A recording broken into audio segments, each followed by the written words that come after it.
episode was recorded during the virtual meeting Tying the Threads Together, Parliamentary Actions to Advance International Agreements on the SIDS and Gender Equality, organized by ParlAmericas, UN Women Multi-Country Office for the Caribbean, and Caribbean Women and Leadership. In this interview, guided by the Honourable Alincia Williams Grant, President of the Senate of Antigua and Barbuda, she and Ms. Tonni Brodber, representative of the UN Women Multi-Country Office for the Caribbean, discuss the core tenets of key international frameworks, namely the SIDS Agenda, the Bridgetown Initiative 3.0, and Beijing Declaration and Platform for Action. They also consider concrete actions parliamentarians can take to contribute to their achievement. Their dialogue further explores strategies for effectively communicating with citizens about the importance of international frameworks and for collaborating with civil society and through multi-party caucuses to advance the gender equality and sustainable development goals laid out in those agreements. One of the things that came across to me when I came to the office several years ago was the way that persons tend to use these acronyms and talk about SIDS and other terminology used at the international level to really recognize the numerous international agreements and frameworks that our countries have committed to. But today we want to focus on just the SIDS agenda, as well as the two other frameworks that you're very familiar with, and they have prominence insofar as gender equality and sustainable development efforts in the Caribbean region in particular is concerned. And those are the Beijing Declaration and the Platform for Action, the Beijing Declaration and Platform for Action, and the Bridgetown Initiative 3.0. I mean, some of us here might have to go and do a little research on those, but you're here to help us. Why are these frameworks particularly relevant for us in the region, and what are their core tenets? I particularly want to understand as well, help us to understand if there are any overlapping considerations. Sure. I think for parliamentarians in particular, understanding how the international framework and what's happening at the level of the United Nations, the World Bank, the IMF, to which the Bridgetown Declaration speaks more to, is really important for then what happens when we experience a Hurricane Beryl and we're seeking funding on financing or we're seeking attention, so that we understand that as a global community, collectively, action will be taken to prevent, as much as we can, these kinds of incidents from happening again. So first is the importance of understanding that international level and the international policy framework. And I think a core principle of that is when we have a political declaration vis-a-vis an international human rights declaration. So for those of you who know the Convention on the Elimination of All Forms of Discrimination Against Women, CEDAW, that is an international human rights treaty that countries have signed on to and have obligations to implement. Our political declarations may not be international human rights law in that way, but they do signal, like the Sustainable Development Goals, that the world and the countries who align to it are committed to delivering on either the framework, the pathway, or the goals. So that's one reason it's important. And the reason it's important to have Caribbean voices at the table and why the SIDS conversation is so important is that before, no one was speaking about the climate change agenda in the way they are now without the SIDS happening. We had the Rio Conference in 1992, and there was a small line on small island developing states, and it was the first time it was ever referred to in that way at the international level. And from there, we had the first SIDS meeting where the issues with regards to climate change were first prioritized. We've gone through the years, Barbados, Mauritius, Samoa, and now Antigua and Barbuda, moving from just a focus on planet to understanding that people have to be centered in any conversation that we're having, including a conversation on planet. or peace or prosperity. And for those of you who this may be ringing a bell for, these are the P's that are aligned to what we call Agenda 2030. Now, the Beijing Platform for Action centers its everything on people. And specifically, its entry point is looking at women in particular. Now, if we go to those tenets, because you want me to speak to what some of the core tenets are about these issues.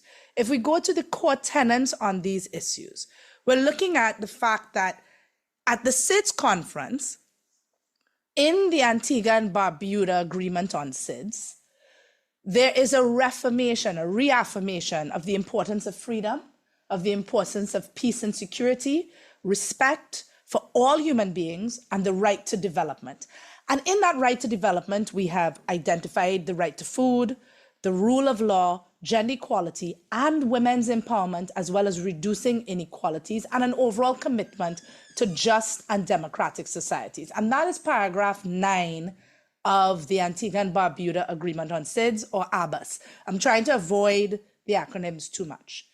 Paragraph 9 then speaks very particularly to recognizing gender equality and women's empowerment for the full realization of human rights, and that women and girls have a transformative and multiplier effect on sustainable development and are a driver of economic growth in small island developing states. Now, it's really important that when we see these kinds of documents and we see a statement made by our governments, we don't leave it for another 10 years and we then go back to it after. When you're making your decisions as parliamentarians about what legislation you're going to support, what kind of budgeting you're going to support, which meetings your country should absolutely be attending on an international level, you should remember that small island developing states, including your countries, said that women's empowerment is a driver of economic growth. Pardon me. And what the Beijing Platform for Action does, because everything is really everything, and the cornerstone of an understanding of sustainable development is the cornerstone of understanding people, is gives a very clear pathway as to then how we can deliver on the understanding outlined in the ABAS pathway. That Antigua and Barbuda Agreement on SIDS, the Beijing Platform for Action says step by step, this is how you can achieve it. And it stated this in 1995. So it identifies what to do on women and poverty. And you have very clear guidance and suggestions around things like social protection. It looks like the education and training of women, women and health, violence against women, women and armed conflict, women and the economy, power and decision-making, institutional mechanisms for the advancements of women. So how are we treating with our national gender machineries? How are we investing in machineries or different institutions that support the state in delivering on addressing the issues that we have identified as priorities in achieving sustainable development? We speak to as well in the Beijing Platform for Action, the human rights of women, women and the media, women and the environment, and the girl child. And this was the first time that there was a clear understanding. Some of you may remember women's rights are human rights when Hillary Clinton said that in 1995. It was at the Beijing conference where this was decided. And then finally, even in the Beijing Platform for Action, there's a conversation on financial arrangements. And what the Bridgetown Initiative does is identify the fact that right now, the global financial network is not as accessible as it should be for small island developing states. And it is not only not accessible, but it creates an unsustainable cycle of insecurity and poverty to a large extent, especially because of our unique vulnerabilities to climate change. And the fact that we don't necessarily create, and we have not created, to the impacts of climate change. So everything is interconnected. I hope I outlined that clearly. Everything is interconnected. And what's important to understand is we don't need to keep reinventing the wheel. we actually have a PAL Gender Tools website where we had broken down for parliamentarians what for Beijing plus 25, which was not so long ago. I'll just share quickly my screen where you can get that information. It is ParlAmericas and UN Women again, working collaboratively. And at that time, we understand the 12 priorities are a lot. I talked about women and poverty, the media, the girl child. They settled on 6 in the conversation in 2020. And these 6, they went into great detail on. So you can, 1, find the Beijing platform for action here. 2, you can listen to the conversations that were had on these different issues that were highlighted 5 years ago as priorities for Beijing and the Caribbean's ability to deliver on Beijing.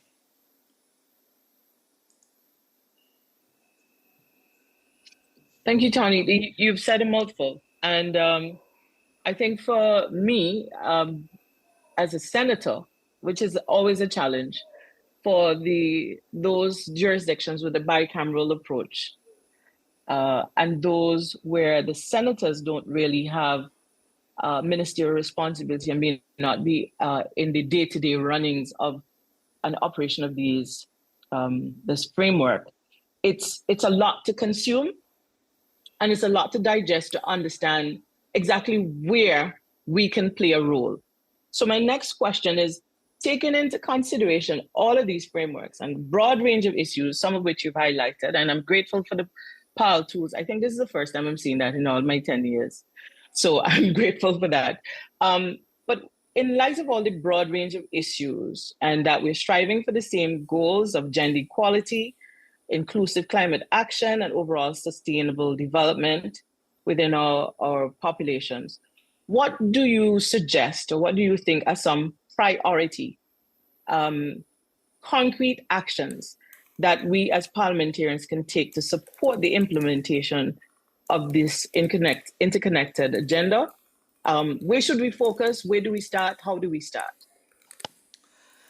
So I think, and you're right, not only, there's a lot coming at all of us often. So I think the first thing is to find a common thread. First, identify what your objective is and what is a common thread. Whether you're looking at the Sustainable Development Goals, the Beijing Platform for Action, or the Antigua and Barbuda Agreement on SIDS, the baseline is sustainable development and an understanding that we need to prioritize people on our planet in order to be able to develop sustainably.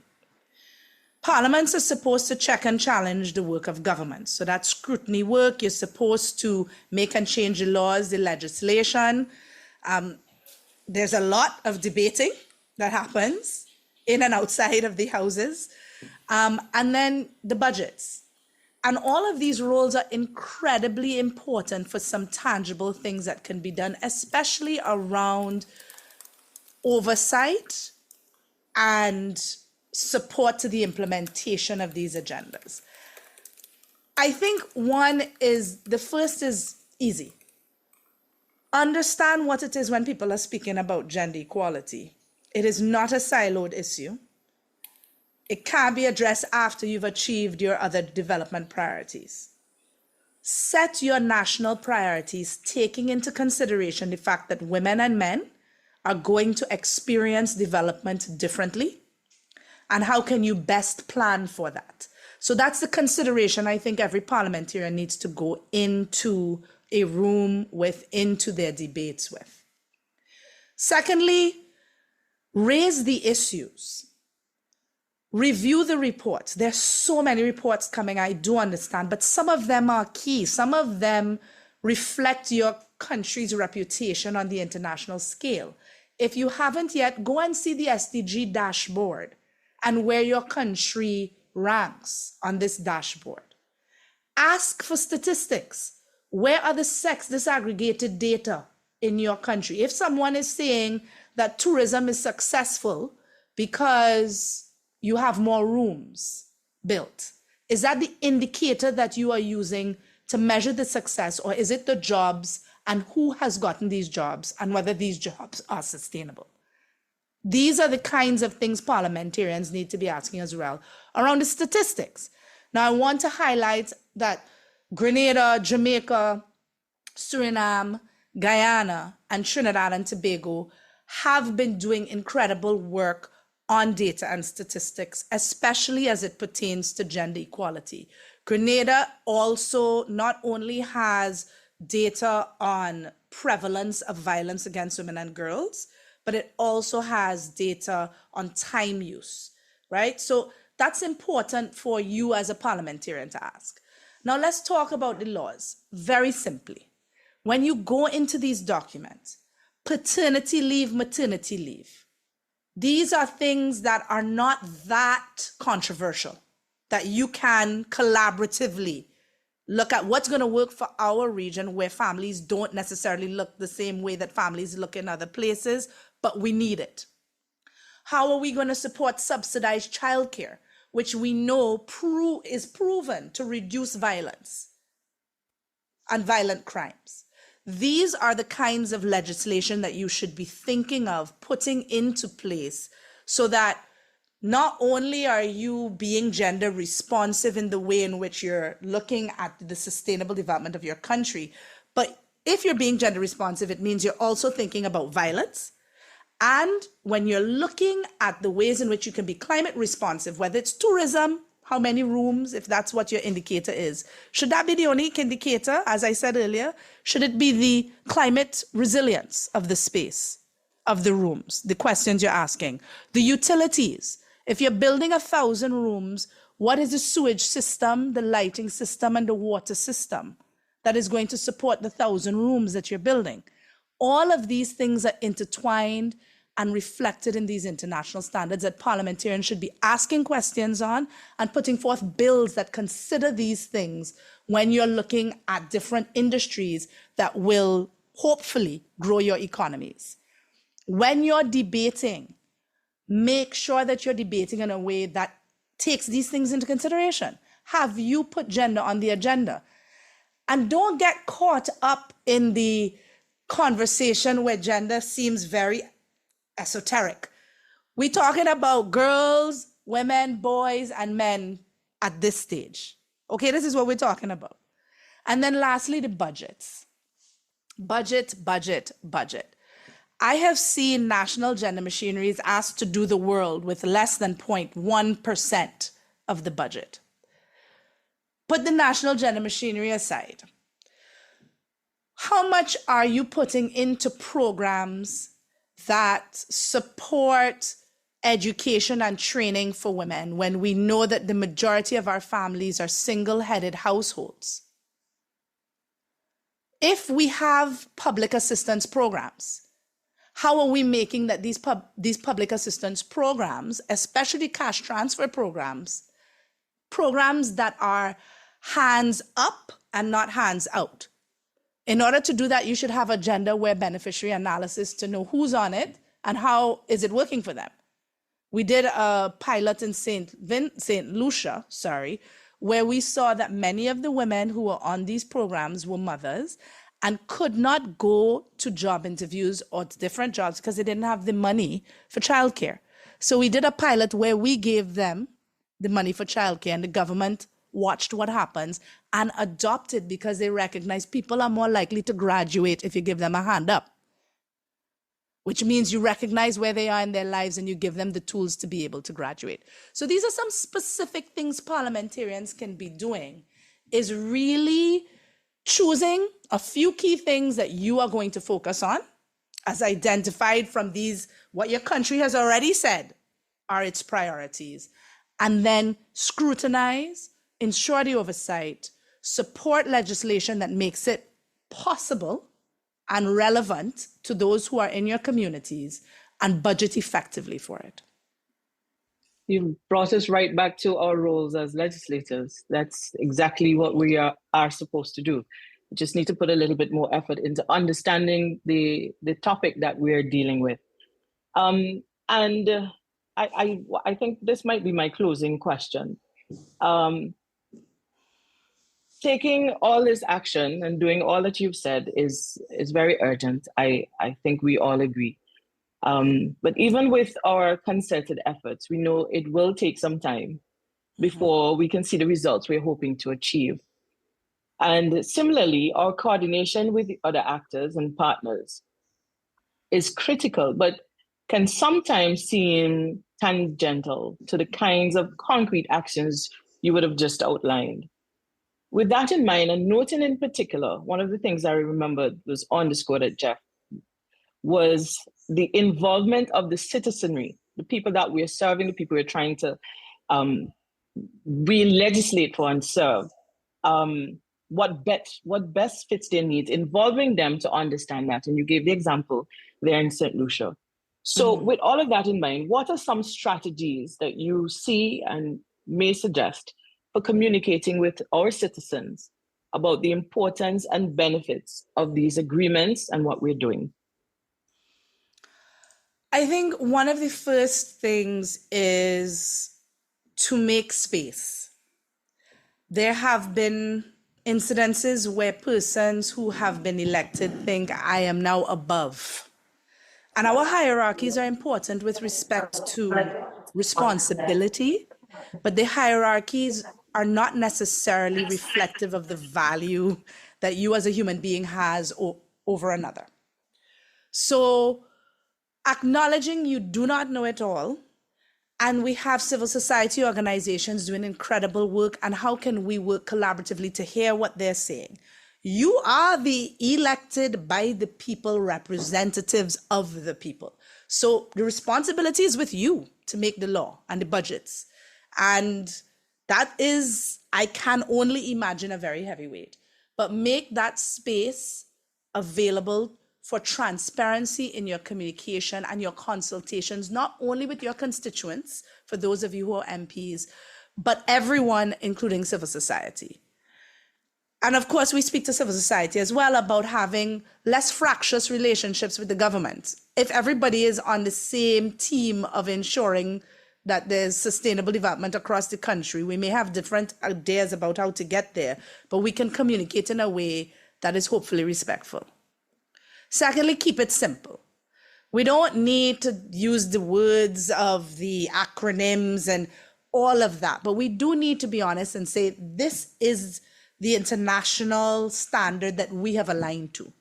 What do we want to do? We don't need to use necessarily the terminology of subsidized childcare only, but we can talk about sharing the care.